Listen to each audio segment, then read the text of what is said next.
Over 40 years ago, a Senate Select Committee chaired by Senator Frank Church, Democrat from Idaho, was convened to investigate the intelligence activities of the CIA, FBI, IRS, and the NSA. In this, our third installment in this series, we're looking into the Church Committee's hearing on possible excesses by the Federal Bureau of Investigation. Rich Schwartz, former chief counsel for the Church Committee, on November 18, 1975, you testified before the Senate Committee to share the staff's findings on an investigation of FBI intelligence activities. We're going to show a clip of you reading an anonymous letter that the FBI sent to Martin Luther King. Let's watch. The Bureau went so far as to mail anonymous letters to Dr. King and his wife, which were mailed shortly before he was awarded the Nobel Peace Prize, and finishes with this suggestion. King, there is only one thing left for you to do. You know what it is. You have just 34 days in which to do it. This exact number has been selected for a specific reason. It has definite practical significance. It was 34 days before the award. You are done.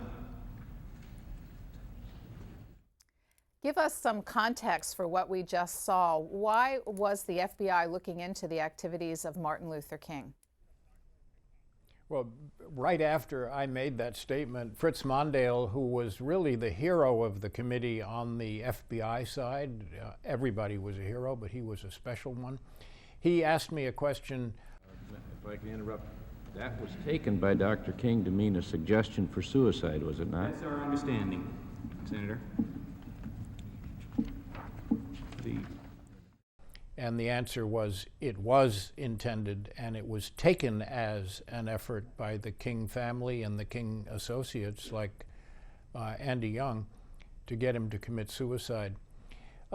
Hoover hated King. J. Edgar Hoover hated King.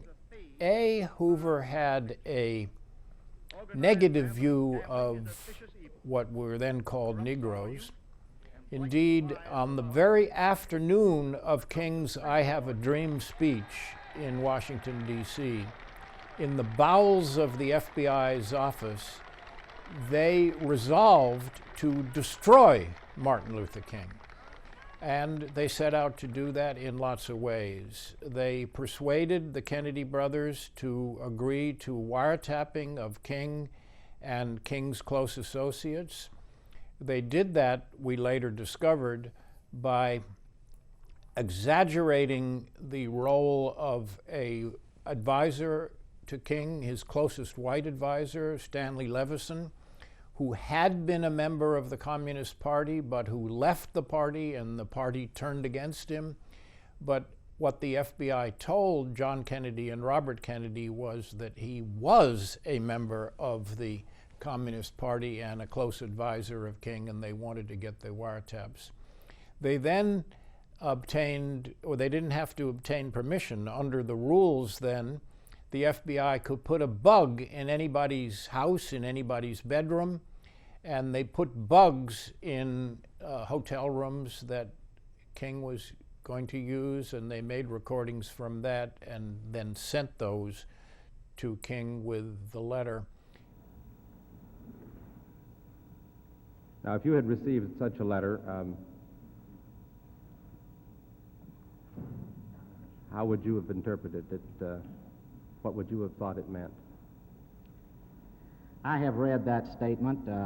I have heard the conclusions of your staff that it was a suicide urging.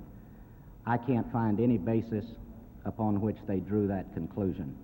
I think that approaching it from an objective standpoint, as I read it, I don't know what it means.